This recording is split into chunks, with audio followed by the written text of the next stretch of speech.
जय माता दी, जय माँ कामाख्या, जय श्री महाकाल महाराज। कामाख्ये वरदे देवी नीलपर्तवासिनी त्वं देवी जगत माता योनि मुद्रे नमस्तुते। कामाख्ये काम संपन्ने कामेश्वरी हर प्रिये कामनाम देहि में नित्यम कामेश्वरी नमस्तुते। कामदे काम रूपस्ते सुभगे सुर सेविते करोमि दर्शन देव्यम सर्कामार सिद्धयेत्। ओम महेशानी महामाये चामुंडे मुंडमालिनी आयु आरोग्य ऐश्वर्य देहि में देवी परमेश्वरी। ओम जयंती मंगला काली भद्रकाली कपालिनी दुर्गा क्षमा शिवा धात्री स्वाहा सदा नमस्तुते। ओम सर्वमंगल मांगल्ये शिवे सर्वासादिके शरण्ये त्र्यंबके गौरी नारायणी नमस्तुते। ओम मृत्युंजय महादेव त्राहि मां शरणागतम जन्म मृत्यु जरा व्याधि पीड़ितम कर्म बंधने। देव राधा ट्रस्ट सत्यवाणी चैनल से आप जीवन की कुछ महत्वपूर्ण घटनाओं के बारे में सुनेंगे। मेरा सभी स्त्री पुरुष सबसे विनम्र निवेदन है कि इस प्लेटफॉर्म पर आपको जो भी ज्ञान दिया जाता है यह सब जीवन की सच्चाई से रूबरू होने के बाद दिया जाता है। यदि आप इसको जीवन में उतारते हैं तो निश्चित तौर से आपको कष्ट कम होंगे, परेशानी कम होगी, दुख कम होगा, दरिद्रता कम होगी। चलते हैं कि हम अपने जीवन को कैसे जिएं। तो प्रत्येक मनुष्य को जब भी कोई बच्चा पैदा हो जाए तो उसकी जन्म पत्रिका अवश्य बनाना चाहिए। विवाह करते हैं तब भी जन्म पत्रिका अवश्य चेक करो, क्योंकि जो मनुष्य यदि ये कहता है कि हमें जन्म तारीख नहीं मालूम, जन्म समय नहीं मालूम, माता पिता को भी नहीं मालूम, तो समझ जाइए जो नहीं दे रहा हो कि उसकी पत्रिका में कोई न कोई भयंकर वैवाहिक सुख नहीं है, ऐसा दोष है। वह विवाह टूट जाता है। कई बार लड़के को परेशानी होती, कई बार लड़की को परेशानी होती है। तो विवाह जब भी करें पत्रिका मिलान करके करें और कम से कम 3-4 व्यक्तियों से पत्रिका का मिलान करवाएं कि विवाह करना चाहिए या नहीं करना चाहिए। इसी प्रकार विवाह होने के बाद जो भी बच्चा उत्पन्न हो, लड़का हो लड़की हो, उसकी भी जन्म पत्रिका अवश्य बनवा लेना चाहिए, क्योंकि कई बार ऐसा बालक या बालिका गंडमूल नक्षत्र में उत्पन्न हो जाते हैं। अब आजकल के जो युवा जवान पीढ़ी है, एक तो वो जॉइंट हिंदू फैमिली में नहीं रहते हैं, संयुक्त हिंदू परिवार में नहीं रहते हैं, अलग अलग जगह पर रहते हैं, माता पिता अलग जगह पर रहते हैं, सास ससुर अलग जगह पर रहते हैं और हॉस्पिटल में बच्चा पैदा हो जाता है। अब वह बच्चा माँ के ऊपर भारी है कि पति के ऊपर भारी है कि पिता के ऊपर भारी है कि दादा के ऊपर भारी है कि मामा के ऊपर भारी है, यह मालूम नहीं चलता है। क्योंकि आजकल के युवा पीढ़ी इस हिंदू सनातन धर्म का जो पंचांग है उसको मानती नहीं और उसको समझती भी नहीं है, क्योंकि इंग्लिश मीडियम से पढ़े हुए हैं। अब बच्चा यदि पिता पर भारी हुआ तो पिता की मृत्यु हो जाती है, जल्दी मृत्यु हो जाती है। तो मूल की उतारे होते हैं, मूल की पूजा होती है।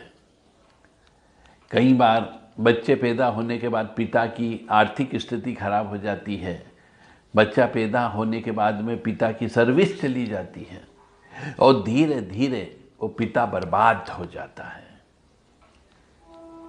तो अपने यहाँ पर जो भी बच्चा उत्पन्न हो उसकी जन्म पत्रिका अवश्य चेक करा लो कि वह बच्चा किस पर भारी है। काका पर है कि दादा पर है कि दादी पर है कि मामा पर है कि मामी पर है, पिता पर है या माँ पर है। कई बार तो बच्चा माँ पर भारी होता है, तो माँ की मृत्यु 1 साल के अंदर अंदर हो जाती है।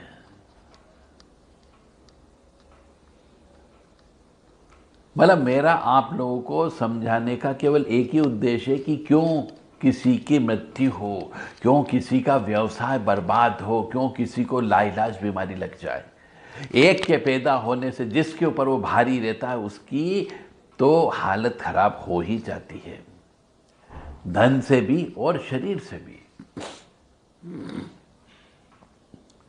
तो जब भी बच्चा पैदा हो तो उसकी पत्रिका अच्छे से चेक करा लो। और एक नहीं, मैं फिर कह रहा हूं, 3 ज्योतिषाचार, अच्छे अनुभवी ज्योतिषाचार से पत्रिका चेक करवाना चाहिए कि किसके ऊपर भारी है, ताकि उसके 27 दिन होने के पहले पहले उसकी पूजा की जा सके। कौन से नक्षत्र में पैदा हुआ है और क्या बच्चे का जीवन में भाग्य सुख है या नहीं है, अन्यथा बचपन से ही उसकी पूजन अर्चन कराते रहें ताकि बड़ा होने पर उसको उस पूजन अर्चन का लाभ मिल सके।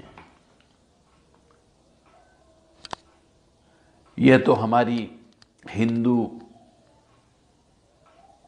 जो संस्कृति है, संस्कार है, परंपरा है, रीति रिवाज है, यह उसकी बात हो गई।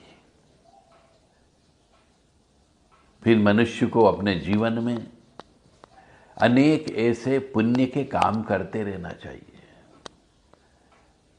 पुराने जमाने में हर अमावस्या पर, हर पूर्णिमा पर पूजन, हवन, दान, धर्म होता था। आजकल मनुष्य जो अंग्रेजी माध्यम से पढ़े हुए हैं उन्हें मालूम ही नहीं कि कब अमावस्या निकल गई, कब पूनम निकल गई, कब पूर्णिमा थी, कब अमावस्या थी, ये मालूम ही नहीं होता है। और न कोई दान धर्म करते हैं। उसकी वजह से भी कुल देवता, इष्ट देवता, पितृ देवता तीनों नाराज हो जाते हैं। और उनके जीवन में जब कष्ट आते तो ऐसे मनुष्य आत्महत्या करके अपनी इह लीला को समाप्त कर लेते हैं, क्योंकि उसके अंदर विल पावर नहीं होती है, धर्म नहीं होता है।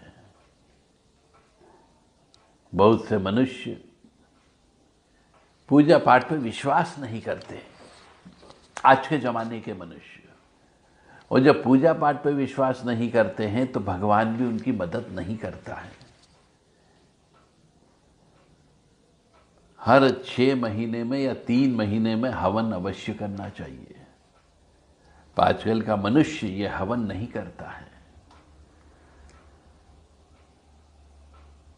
हवन करने से स्थान के देवता, स्थापित देवता, ग्राम देवता, इष्ट देवता, कुल देवी देवता सभी प्रसन्न होते हैं। अब रही बात कि हम किसको माने,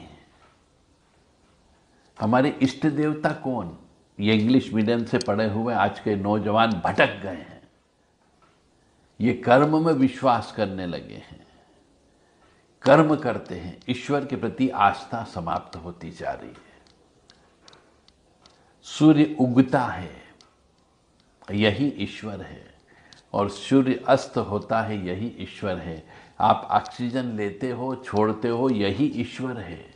और आपके शरीर के अंदर जो ऊर्जा है, गर्माहट है, यही ईश्वर है।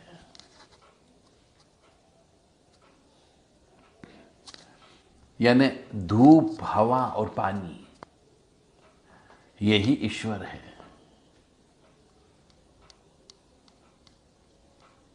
कर्म तो मनुष्य सभी व्यक्ति करते हैं, पर फल किसी किसी को अच्छा प्राप्त होता है। हर व्यक्ति को अच्छा कर्म प्राप्त नहीं होता है। इसलिए आपसे विनम्र निवेदन है